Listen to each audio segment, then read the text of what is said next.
Greetings and welcome to Northworthy. Now today it is a folktale day.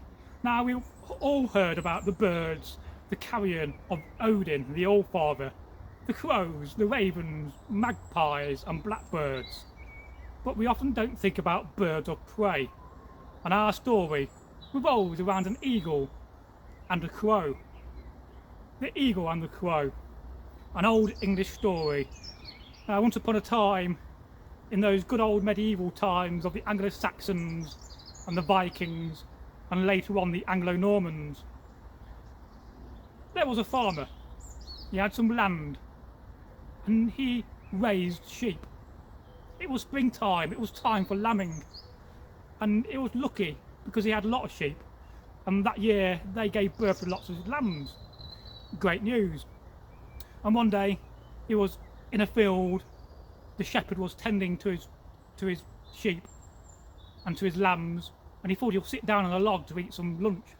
He had a bit of bread and a bit of cheese, and he sat down and he saw above the sky an eagle was flying around, hovering, and at the same time there was a crow, and the crow was sitting on a branch of a tree looking down at the sheep and at the lambs, thinking, oh, they would make a nice meal.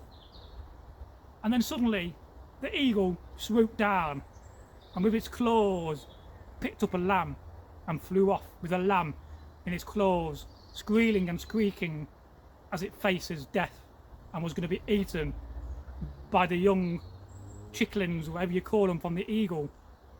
The eagle flew back with a lamb in its claws to its nest. And the same thing happened again. The farmer saw this and tried to stop the eagle from taking a lamb, but it was too slow.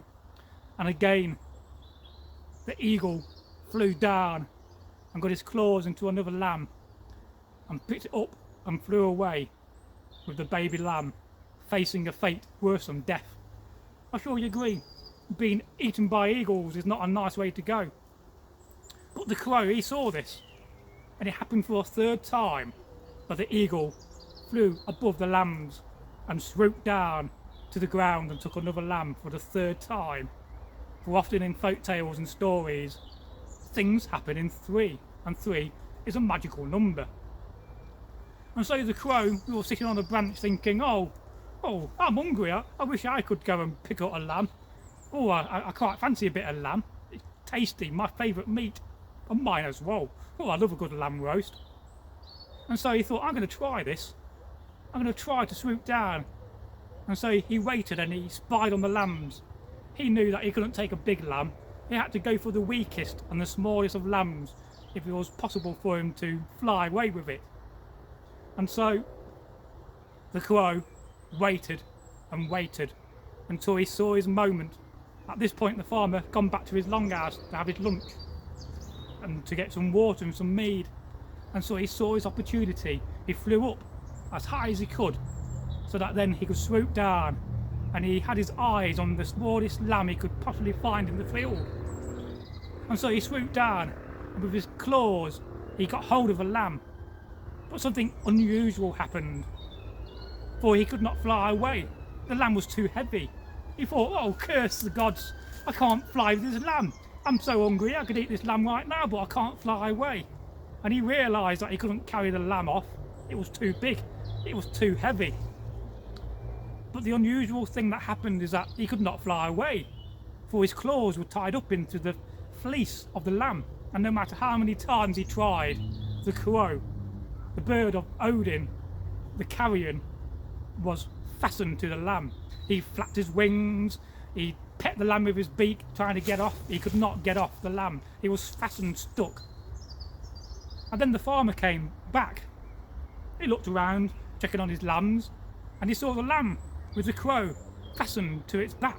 He thought, what the nine worlds have been going on here?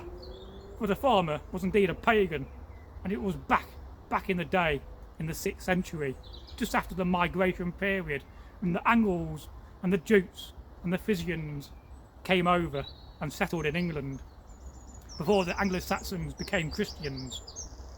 And so he went up to the lamb with the crow fastened on its back, and he took it by the claws and said, I've got you, I've caught you.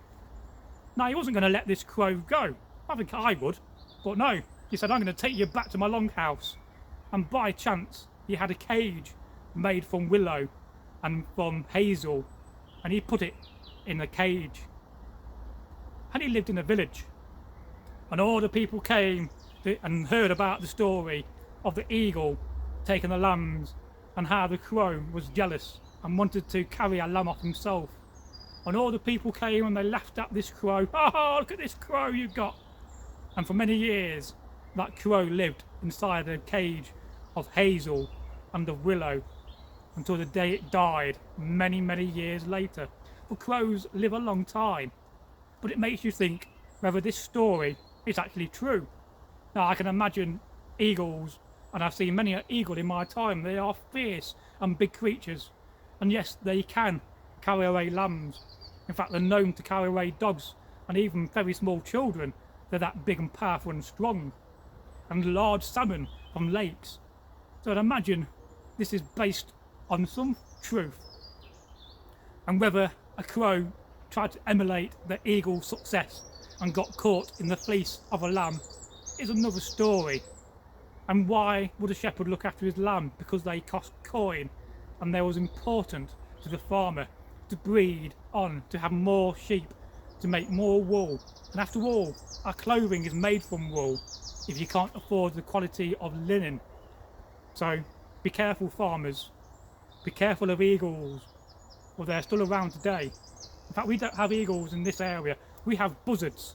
And now and again, we do see them flying in the sky when the conditions are right. But be careful of crows.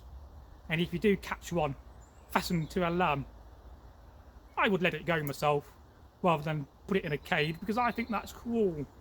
But the farmer was teaching the crow a lesson, and the crow became a joke amongst the whole villages. People came every day and laughed at the crow, and the crow was humiliated. Thank God it wasn't a raven, for the All-Father would not be happy at that. And that, as we say, is the end of the tale and the story.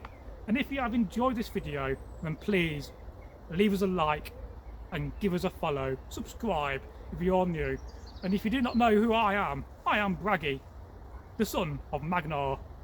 And yes, when I'm not being an Anglo-Saxon, I am indeed a Norse warrior. And I live the life of a Viking. It is a way of life to be a Viking. Goodbye from me, with my good old axe.